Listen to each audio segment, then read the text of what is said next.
Okay, ito pa, tanong ng follower natin. Good day, sir. Ask ko lang po, tinanggal po nila sa post ko tapos lumipas ng 2 buwan, sir. Nag-chat ako sa agency. Tinatanong po kung kailan ko pwede makuha yung mga benefits ko kasi 2 buwan na akong tanggal. Sabi ng HR sa akin kung ako daw po ay nag-resign. Sabi ko po, tinanggal nga ako, kailangan ko pa palang mag-resign. Pwede ko kaya ipadole, sir? Sir, salamat po. Okay, ganito po yan. Kapag kayo tinanggal, sinabing tinanggal, allegedly, dapat may closure po yan. Paano po yon? Dapat kayo po ay magre-resign kung gusto niyo makuha yung natitira niyo pang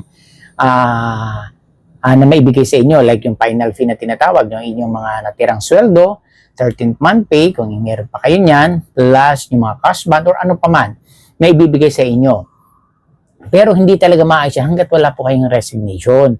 Yung pagdodoli, hindi ganun kadali ang pagdodoli kasi meron po yung mga reason or mga circumstances na prior na talagang pwede kayo mag-complain. Pero nagka-complain ninyo na hindi ibinigay yung inyong benefits o yung tinatawag na huling sweldo ninyo, hindi pa rin kayo i-entertain ng doli kasi nga wala kayong tamang proseso. Ang tamang proseso po, magbigay kayo ng resignation or voluntary resignation po yun. Doon magbe-base ang agency na ikakat na nila yung liability sa inyo kasi nga may resignation kayo. Doon kukumputin lahat. Kasi hindi nila magagawa hanggat wala pong resignation. Kasi may clearance po yan. Just in case may damage kayo sa pwesto ninyo na kailangan talaga kayo magbayad, tatanggalin niya doon siyempre sa final fee ninyo. Kaya hindi talaga maibabigay sa inyo ng HR yan hanggat wala kayong resignation. Tandaan po natin ha, kung kayo tinanggal or kayo inalis, huwag kayo agad aalis, makipag-cooperate kayo sa agency ninyo. Ano yung reason?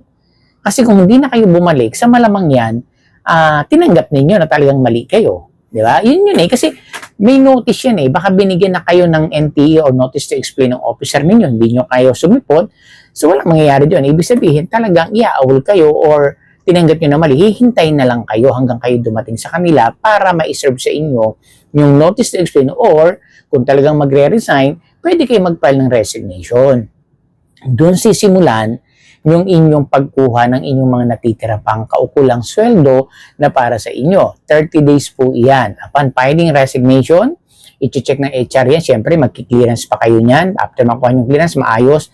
Doon po mag-i-start na ibigay yung inyong after 30 days po upon resignation, yung clear ka. Nag-clearance ka na, nakita ng HR, okay, wala kang problema.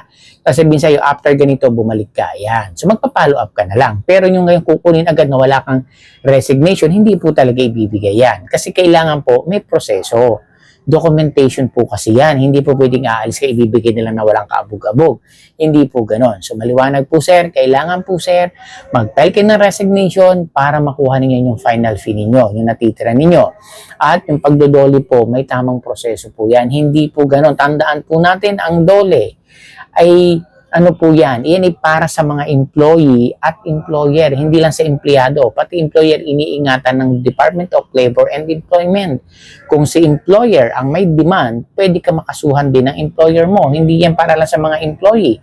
Tandaan po natin, both the employee and the employer ay kinakailangan pag-ingatan or i-entertain yung mga concern ng ating dole.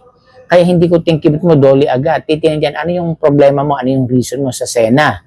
Doon tatanungin yan. Pag nakita niya, wala ka pa palang resignation Bakit ka magko-complain? Mag-file ka muna ng resignation ngayon. After 30 days, hindi na ibigay yan. At wala naman silang reason, nagpa-follow up ka, pwede mo i-concern sa doli yan. Pero kung wala ka pang ginagawa, sasabihin lang sa iyo doon yan, pumunta ka sa agency, mag-file ka ng resignation. Kung ang habol mo is yung natitirang sweldo. So maliwanag po kaya maraming salamat po sa mga nagtatanong at salamat din po sa mga follower natin na patuloy na nanonood o sumusubaybay po sa atin. Maraming salamat. Ngayon po is 13,000 follower na po tayo. Thank you po sa lahat. At kapag lumaki po tayo, marami po tayong pwedeng gawin upang makatulong po sa mga kapwa natin security personnel. So maraming salamat sa lahat po ng tumatangkilik at sumusubaybay.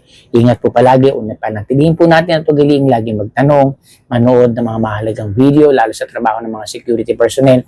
Kaya nyo yan, marunong kayo, mahuhusay kayo, nandiyan kayo sa trabaho na hindi siyang aksidente dahil mahuhusay kayo. Hindi ito biro, normal po yan sa ating mga security na talagang maaalam. So, panatilihin laging magsaliksik, magbasa at magtanong dahil lagi nating tandaan na lamang ang may alam.